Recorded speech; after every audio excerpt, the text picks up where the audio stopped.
All right, we got a flat on our Can-Am Commander. As you can see, we already lifted it up with our Manual Jack Pro and a 1/2 inch impact. First thing we're gonna do is show you some tips on changing the tire. Then we'll go over everything that you need to know to lift your Commander with that jack. Let's get into it. First thing you need to know is that the Commander uses a smaller lug nut than most vehicles. So you are gonna need a 17mm socket for these lug nuts in addition to the 19 that we use on the Jack. So I'm gonna go ahead and make that switch now.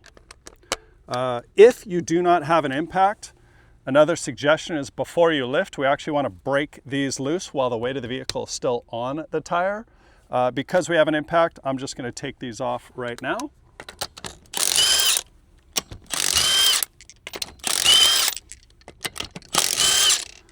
And then you'll notice I caught all the lug nuts. The reason we're doing that instead of just letting them drop is we're trying to keep the threads clean of dirt and debris.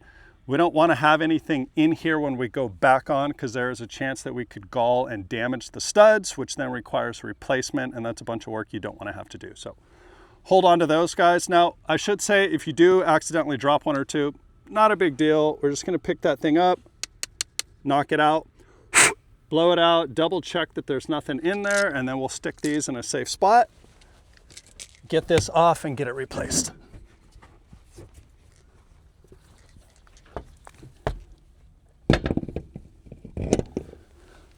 All right, with the new tire on, we're gonna go ahead and start all of the lug nuts by hand instead of using the gun.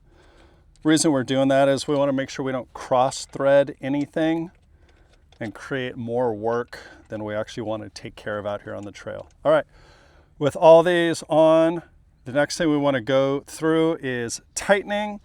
Now here we want to do this in a star pattern instead of a circle, just as a best practice, because there are some vehicles that if we were going to tighten this in a circle pattern, there's a chance with the hub centering ring that we could pull that wheel up and it would actually tighten crooked to the hub or to the vehicle, and we'd never know. We'd tighten all the lugs, we'd go drive off, we'd think everything's fine, but then as the wheel begins to rotate, it is gonna square up and then loosen up.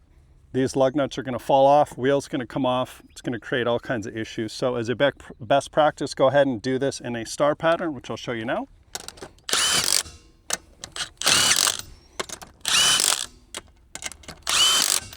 All right, and you notice I didn't suck this thing down super hard, just pulled it in enough that I know that we are seated properly and none of the lug nuts are loose. At this point, if you do have a torque wrench, go ahead and lower the jack down until you get a little bit of pressure on the bottom of the wheel here. Torque your lugs. I think for this year and model, that's 74 foot-pounds. We don't have a torque wrench today, so we're just gonna use the impact. We're gonna go around one more time, and then tonight when we get back to the house, we will torque this properly.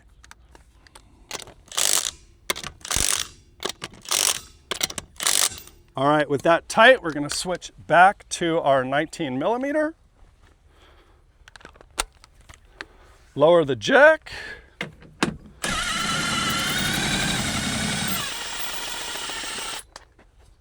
And get back on the trail.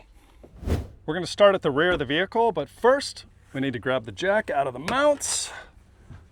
These quick clamps released. Grab ourselves a hook. For the Can-Am Commander, the primary lift point in the rear is going to be here along the side of the car. We're actually going to pick up just underneath the rocker panel. We're going to locate the rivets. You can feel them just about a 1/2 inch, maybe an inch in. So as long as we know we're landing on that surface, we're picking up on a tube and not just grabbing empty air. That's super critical as we're going to be lifting the whole weight of the vehicle. So with that done, we'll kick that bottom of the jack in so it is underneath the load as much as possible. We're going to get our 1 and 2 points of contact on the Pro. We can go ahead and lift now.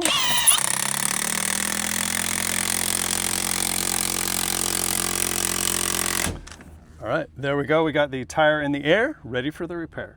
Now I should say, because this car doesn't have a ton of down travel, one other thing that you'll notice here if we pan to the front is we've actually got the front tire off the ground as well. So if you're looking for a single lift point to get the whole side of the car off the ground, maybe you're stuck on something, maybe there is rocks or traction boards you need to stack, anywhere just behind the B pillar is a great place to do that.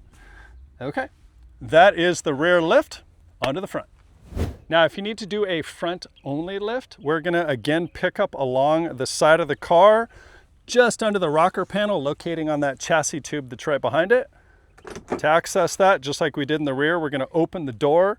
The reason that we're doing that is just in case something shifts or you don't get it quite right. We're not gonna put any small scratches or any damage in that door. Okay, just like we did in the rear, we're gonna kick this guy all the way in, get our 1, 2 points of contact, and lift. There we go. Tire is up, and you are ready to get to work.